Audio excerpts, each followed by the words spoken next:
একদিন গভীর রাত্রে হুজরা মুবারক থেকে বের হলেন।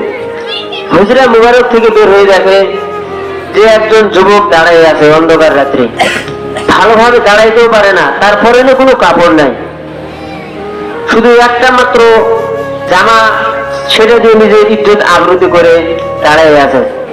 তো নবীজি সাল্লাল্লাহু আলাইহি ওয়াসাল্লাম তাকে জিজ্ঞাসা করলেন, কে এত রাত্রে, কে রে তুমি এত রাত্রে, কে আমার বাসার সামনে?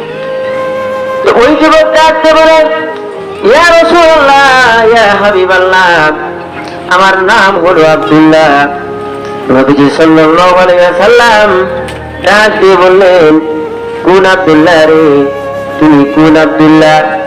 আব্দুল্লাহ ডাকতে বলে, ইয়া রাসূলুল্লাহ, আমার নাম ছিল আব্দুল রাজ্জাক, আপনি আমার নামটা পরিবর্তন করে নাম রেখেছিলেন আব্দুল্লাহ, আমি হলাম সেই আব্দুল্লাহ। নবীজি সাল্লাল্লাহু আলাইহি ওয়াসাল্লাম আব্দুল্লাহকে ডাক দিয়ে বললেন, হে আব্দুল্লাহ, আমার ওই আব্দুল্লাহ তো ধনী, তার বাচ্চা যারা ধনী, ব্যবসায়ী মানুষ, সকাল বিকাল কাপড় পরিবর্তন করে আসে, কিন্তু আজকে দেখতেছি তোমার পরনে কোনো কাপড় নেই, কারণটা কি? আব্দুল্লাহ ডাক দিয়ে বলে, ইয়া রাসূলুল্লাহ, আমি আপনার উপর ঈমান আনেছি, আপনার অনুগত স্বীকার করে নিয়েছি, এই কারণে আমার চাচা আমাকে ডাক দিয়ে বলতেছে, হয় মুহাম্মাদের দরবার ছাড়তে হবে, না হলে আমাদের বাড়ি ঘর ত্যাগ করতে হবে, দুটার ভিতরে একটা তোমাকে করতে হবে। ওই যুবক ডাক দিয়ে বলে, ইয়া রাসূলুল্লাহ, ইয়া হাবিবাল্লাহ, আমার চাচা যখন আমাকে এরকম ভাবে বললো, হয় মুহাম্মাদের দরবার ছাড়তে হবে, আর না হয় আমাদের বাড়ি ঘর ছাড়তে হবে।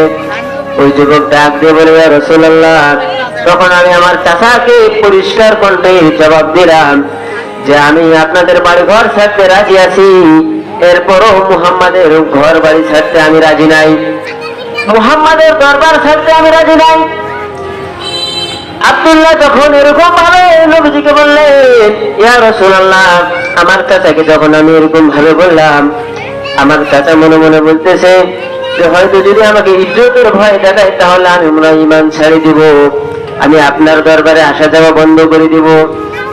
এমন সময় আমার চাচা আমাকে ডাক দিয়ে বললো, আব্দুল্লাহ রে, তাহলে তুমি যেহেতু আমাদের বাড়িঘর ছাড়ে দিবে, আমাদের বাড়িঘর ত্যাগ করবে, তাহলে এই যে পরনে যে সমস্ত কাপড়গুলো রয়েছে এগুলো তো আমাদের, তুমি এই সমস্ত কাপড়গুলো খুলে তুমি আমাদের বাড়ি থেকে বের হয়ে চলে যাও।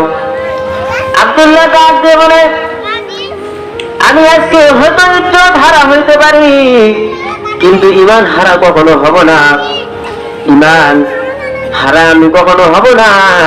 আজকে যদি আমার শরীরের সমস্ত কাপড় চোপড় গুলো খুলে আমার চাচাকে দিয়ে দেই, হয়তো কিছু সময়ের জন্য ইজ্জত হারা হব, কিন্তু আমি ঈমান হারা হব না।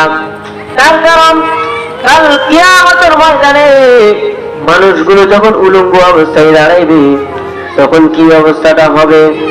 তো আব্দুল্লাহ এইদিকে লক্ষ্য করে তখন তার চাচাকে ডাক দিয়ে বললেন, চাচা, এই যে আপনার দেওয়া যতগুলো কাপড় চোপড় আমি পরিধান করেছিলাম, এই সমস্ত কাপড় চোপড় গুলো আমি আপনাকে খুলে দিয়ে দিলাম। তো আব্দুল্লাহ যখন তার চাচাকে কাপড় চোপড় গুলো খুলে দিয়ে দিল, তার মায়ের কাছে গিয়ে বললো, মা গো, আপনি তো জানেন আমি মুহাম্মাদের দরবারে যাওয়া আসা করি, এই কারণে আমার চাচা আমার সমস্ত কাপড় চোপড় গুলো নিয়ে নিয়েছে। তার মাকে যখন এভাবে ডাক দিয়ে বললো, মা, আপনি আমাকে শুধুমাত্র একটা কাপড়ের ব্যবস্থা করে দেন, যে কাপড়টা পরিধান করে আমি নবীজির দরবারে গিয়ে পৌঁছতে পারি। তো তার মা তাকে একটা ছোট চাদর দিলেন। তো আব্দুল্লাহ যখন চাদরটা পরিধান করে নবীজির দরবারে এসে নবীজির হুজরা মুবারকের সামনে দাঁড়াইলেন। তো নবীজি দেখতেছে যে গভীর রাত্রে হুজরা মুবারকের সামনে একজন যুবক দাঁড়ায় আছে, সঠিক ভালোভাবে দাঁড়াইতেও পারে না, যদি ভালোভাবে দাঁড়ায় তাহলে লজ্জার স্থান খালি হয়ে যাবে। তো নবীজি সাল্লাল্লাহু আলাইহি ওয়াসাল্লাম যুবককে ডাক দিয়ে বললেন, যুবক তুমি কে রে?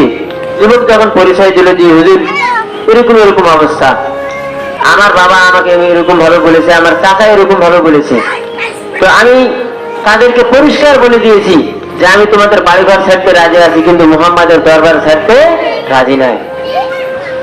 তো এমন অবস্থায় হুজুর আমি আপনার সামনে চলে আসছি, আপনার হুজরা মুবারকের সামনে দাঁড়িয়ে আছি, কখন আপনি হুজরা মুবারক থেকে বের হবেন আপনাকে এক নজর আমি দেখবো, আর আমার কলিজার যতগুলো অশান্তি রয়েছে সবগুলো অশান্তিগুলোকে আমি শান্তিতে পরিপূর্ণ করে দিব।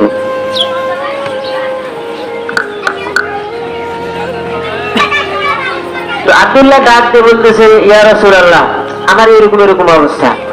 তো নবীজি সাল্লাল্লাহু আলাইহি ওয়াসাল্লাম আব্দুল্লাহকে, নবীজি সাল্লাল্লাহু আলাইহি ওয়াসাল্লাম নিজের দুইটা পরিধান করা জামা তাকে দিলেন। এখন আব্দুল্লাহর উপাধি বেড়ে গেল জুল বাকাতাইন।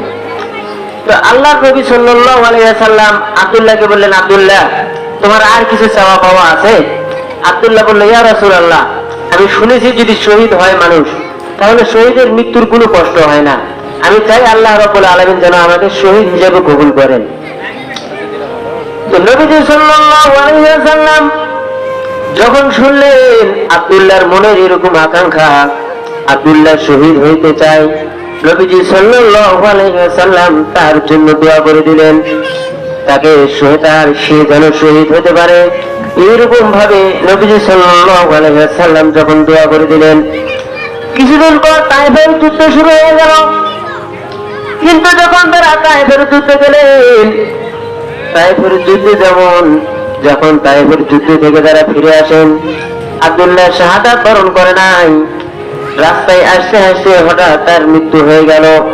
নবীজি সাল্লাল্লাহু আলাইহি ওয়াসাল্লাম ঘোষণা দিয়েছেন, যে বান্দা আল্লাহর রাস্তায় মৃত্যুবরণ করে তাকে আল্লাহ শহীদের মর্যাদা দান করবেন। তো আব্দুল্লাহ যেহেতু জিহাদের ময়দান থেকে আসার সময় শাহাদাত বরণ করেছে, এই কারণে নবীজি সাল্লাল্লাহু আলাইহি ওয়াসাল্লাম তাকে শহীদ মর্যাদা